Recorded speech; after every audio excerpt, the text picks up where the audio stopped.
Wolverine, the betting lines have you as the underdog in this matchup. Does that upset you at all, considering everything that you've done in the sport? No, I've been the underdog for every one of them so far, so let's just continue to make somebody money. Are there any additional nerves going into this fight?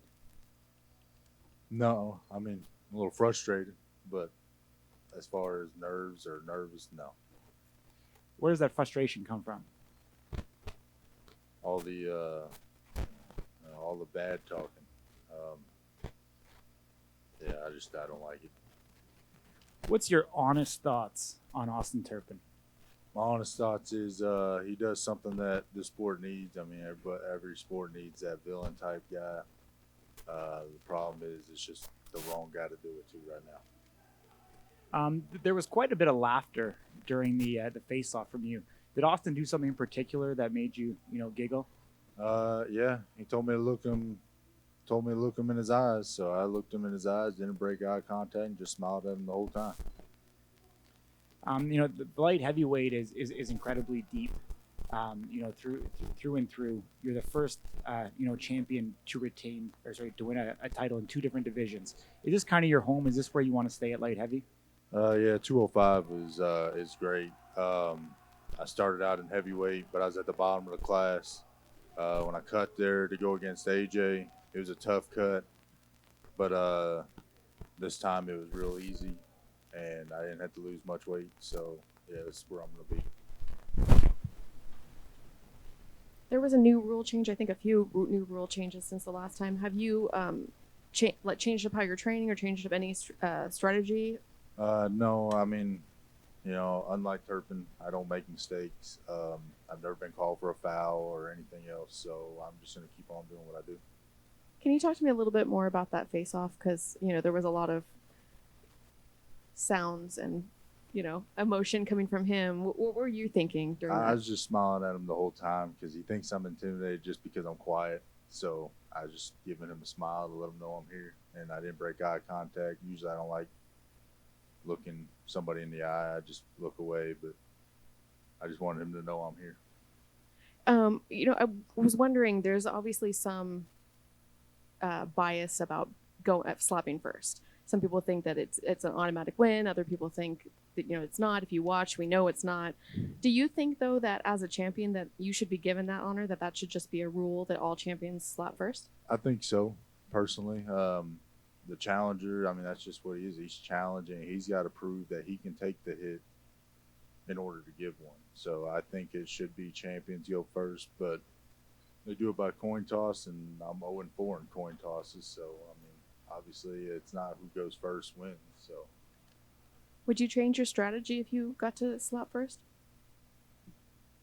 no, I mean, I like going second personally, but I don't mind going first. But I wouldn't change it up any. I mean, I got a job to do.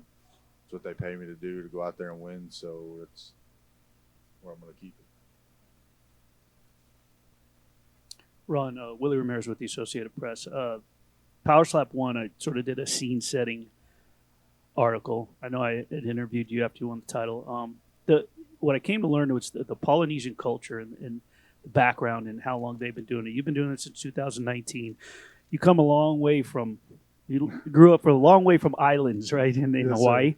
But when you done your research and looked at the videos and watched and studied on your own, how have you seen the Polynesian culture really help and grow this sport and the support, whether you're going up against the Poly and they're cheering against you, or when you're in their coaching or catching, whatever it may be, the support is pretty great. How have you seen and felt the energy that they bring? Oh, it's huge. I mean, like even when the Crazy Hawaiian wasn't competing in the first one, I mean, he had, Russell and all of them guys, they had a bunch of guys there, a bunch of family. I mean, it's huge how many the Islanders actually come out and how many actually support this sport. And I don't see it slowing down anytime soon.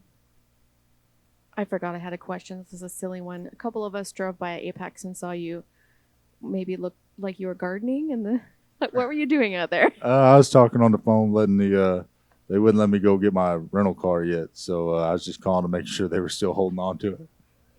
We saw you Yeah, I was just. No, I was trying to stay in the shade. Hey, Ron, how's it going? Pretty good, bud. You're often really quiet on there on the stage. You're telling me you're looking into his eyes, but did you happen to take in his shirt? I didn't. Everybody asked me what I thought of his shirt, and I missed it. It was a picture of you, and it has his slogan for your name, and he was brandishing that shirt. I was just wondering what you thought on that. It don't bother me none. I mean, he'll find out tomorrow, just like a lot of people in the past have. So I'll slow that train down, and he'll have to work his way back up to me again. You're as OG as it comes when it comes to slap fighting. The video game came out. Not only were you in it, but your face was pretty much the cover there. What was your initial reaction when you saw that? It was pretty cool. I downloaded and played it. I hated that I was easily knockoutable. I mean, I ain't been knocked out yet, but it was still pretty neat. And then they had like a little purchase package for the boots and stuff, so that was pretty cool to see. So you're saying your character needs a buff in the game? Yeah, definitely. I mean, I've only been knocked down once. I ain't been knocked out yet, but I think I knocked myself out in the second round. So, Thank you so much for your time, Ron. Good luck tomorrow. hey, thank you, bud.